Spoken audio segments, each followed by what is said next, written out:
This video is brought to you by Squarespace, the place with easy-to-edit website templates where no coding is needed. Now, it's no secret that Formula One is a lucrative sport. The money involved in the pinnacle of racing is dizzying, with some of the world's biggest manufacturers and independents competing for lucrative brand deals and prize money. This, predictably, is reflected in F1 driver salaries. With only 20 drivers reaching the pinnacle of motorsport, they're regarded as the best behind the wheel, and no matter how good a car is mechanically, it's the driver who makes the whole thing work, and that's why they make the big bucks. But how much do Formula One drivers really make? In this video, we'll look at how much money this year's Formula One drivers make, how they make it, and some of the problems that have arisen as a result. While there's no doubt that the base salaries of F1 drivers are more than enough to support some people for a lifetime, they only paint a partial picture. Because of the complexities of motorsport contracts, performance-based bonuses can determine a significant portion of the final wage. Kimi Räikkönen, for example, made a surprise return to Formula One in 2012 when he joined a fledgling Lotus team. They finished 10th the previous 2 seasons, and they had a plan to entice the 2009 world champion into their seat. Lotus offered Kimi a $50,000 per point bonus as part of a 2-year contract extension. This was enough to persuade the Iceman to join the team, as he'd been in talks with Williams as well. What team principal Gerard Lopez did not anticipate was Kimi's performance. Kimi scored 207 points and finished 3rd in the Drivers' Championship in year 1 after scoring 0 points in both previous seasons, and after he collected 183 points in his 2nd year, his bonus alone was worth a whopping $19.5 million.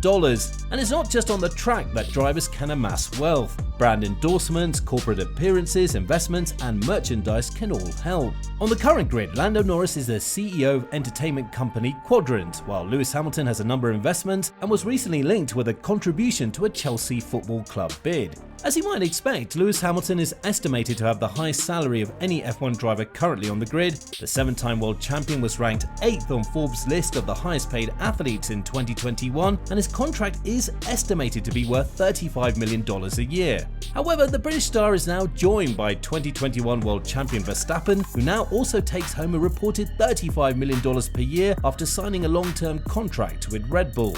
Now, behind the 2021 championship protagonist, Lando Norris is reported to earn $24 million per season after an excellent 2021 season. The Brit was given a pay raise after signing a new deal in the summer. Are you looking for a new way to enhance your business? Stand out online with a professional website, online store, or portfolio? With Squarespace, you can turn any idea into a reality. Choose from an arrival set of best-in-class website templates. Customize the design to fit your personal style and professional needs. You can use Squarespace analytic tools to learn where your website traffic is coming from, what your visitors are looking for, and how they're interacting with your content or products. With this feature, your site will be categorized into Traffic Overview. Learn about website visitors, including geographical locations and site paths. Site Content, where you can find out which pages your visitors are engaging with the most, and Top Products, where you can view your best-selling products by revenue and units sold. Squarespace benefits from their next-level social media tools. Take your social stories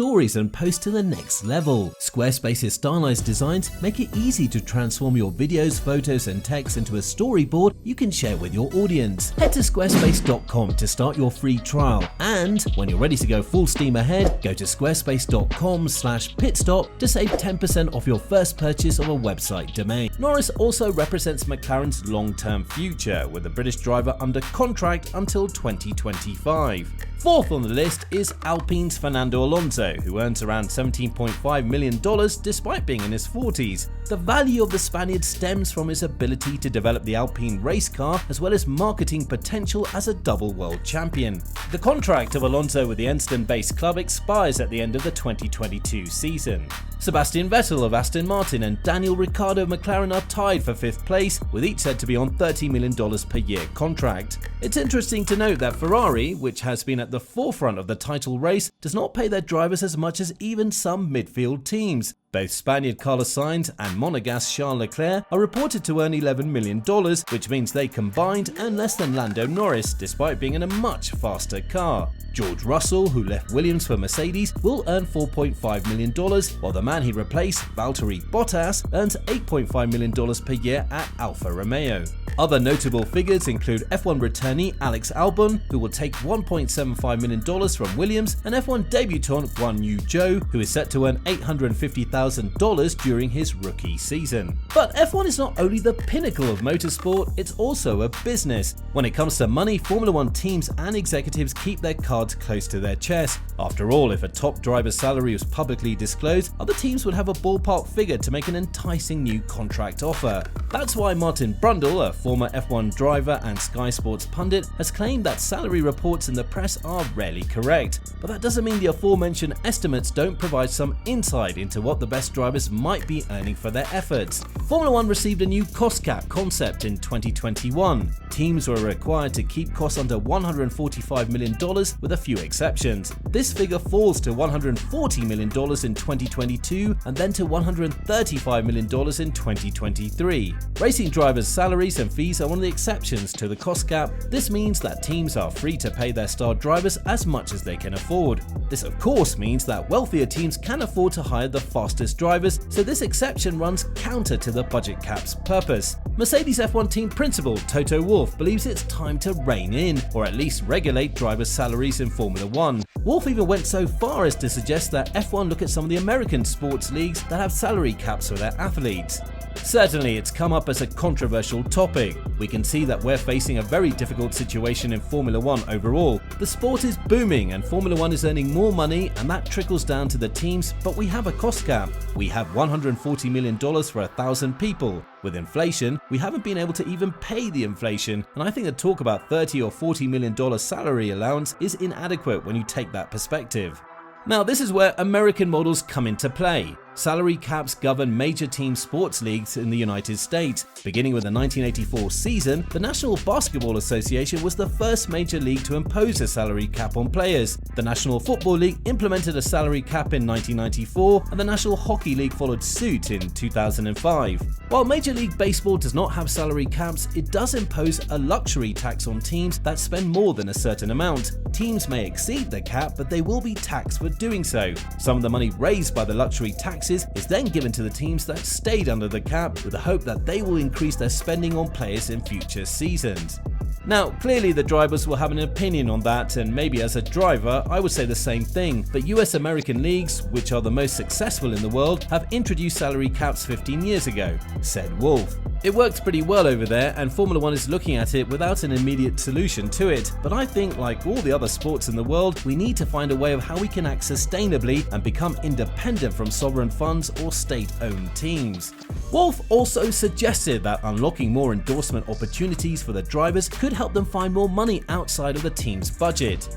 You can't simply have a salary bill in some of the top teams that is 30, 40, 50 million, when the rest of the team needs to be divided into $140 million. But having said that, they are tremendous superstars. They deserve to be among the top earners in the sport. In terms of direct salaries, they already are, and then we need to find a way of unlocking the endorsement opportunities, the capability of doing endorsement deals, which is 2/3, if not more, for the US American sports teams, but certainly direct salaries, Formula One drivers are paid the most. Ferrari team principal Mattia Binotto, whose drivers Charles Leclerc and Carlos Sainz Jr. reportedly earn a combined salary of more than $20 million, agrees that driver salaries are one of the many issues on F1's agenda. He just isn't sure it's a priority at the moment. It's a tricky one to be addressed, and I'm not sure there is a solution, honestly. It's not only a tricky one, I think it's not even an urgent one. The salary cap for drivers will affect only 3-4 maximum teams, not more than that, and those teams that will be affected are already in long-term agreements with their drivers, so long that I think it's again not something that we need to put in place for next year. It will not be before maybe 2026. Having said that, there is plenty of time to look at the point and understand the sustainability that Toto was mentioning. We need to take our time, reflect on it, not as an urgent matter. So, what are your thoughts? Should the salaries of F1 drivers be capped to ensure more equal competition? Are any of the entries surprising to you? Is there anyone you believe should be paid more or less? We'd love to hear from you in the comments section below. Thank you for watching. If you liked the video, please consider liking and subscribing to the channel, and don't forget to click the bell button to be notified of future videos. Head to squarespace.com to start your free trial, and when you're ready to go full steam ahead, go to squarespace.com/pitstop to save 10% off your first purchase of a website domain.